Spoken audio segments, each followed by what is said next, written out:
What is up, everybody? It is Coach Alex, the Boogeyman from Title Boxing Club in Rochester with your focus point of the week. And this week we're going to talk about a single punch, maybe the most awkward punch there is, or at least the hardest one to throw with significant power for many people. It is that lead uppercut for us orthodox fighters, right-handed people. It's that left hand. For you southpaws, it's that right hand. And it is something you probably don't see as much in boxing, but very lately we've seen some significant uppercut knockouts from Terrence Crawford, from Gervonta Davis. Last summer we had Alexander Povetkin throwing a beautiful picture-perfect lead uppercut.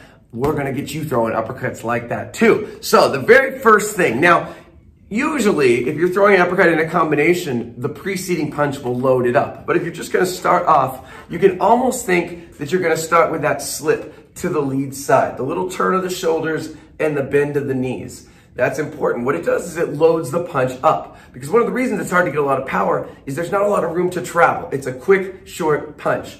So you've got to load it with the legs. No matter what you do, it's that little tiny, even if it's the smallest bend, those are springs. Springs you're going to use to load that punch. So if you slip to the lead side, you're bending your knee, you're loading it up, and then very quickly you're going to drive off the ground, turn your hips, and explode upward. Launch the punch from those hips. You're not using your arm here at all, really. It's in the hips and the leg drive. And then only when you've reached that apex do you start to extend the arm only a little bit. But you want to use all that power, let it transfer from that hip all the way through the elbow into the punch. It is a quick, sneaky punch. It can't go too slow or you won't get any power on it. You also don't want to extend your arm too much, and you want the power coming at that whip at the very end, kind of like when we throw the jabs too. It's that last whip that gives you the ultimate sting on that punch. Now when you use it in combinations, usually it's preceded by a right hand, so you throw the cross,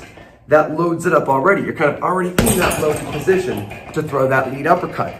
Another thing I see people struggling with, sometimes with both uppercuts, but especially the lead, is rotating that wrist all the way up, turning that palm up. Sometimes I'll see it just kind of halfway there, or maybe it even travels a little bit in angle. You want to rotate it all the way up and turn your hips a little more. Maybe not as much as on a lead hook, but turn those hips a little more to make it happen. Because you can think for uppercuts, it's like you're kicking a field goal. You're going through the goalpost. The goalpost is the guy's guard. You want to come up underneath the guard or come through the guard, through the middle to hit him in the chin. If you're coming a little off to the side, you're going to bump into that guard and it's like a doink in a field goal. So really make sure you're turning the wrist in like you're screwing in a light bulb, and then you're driving off that floor to get the power in the lead uppercut. It takes time. It's not easy. None of this is easy. That's why we practice. That's why we follow the technique. And that's why I say at the end of every one of these videos now that technique is everything.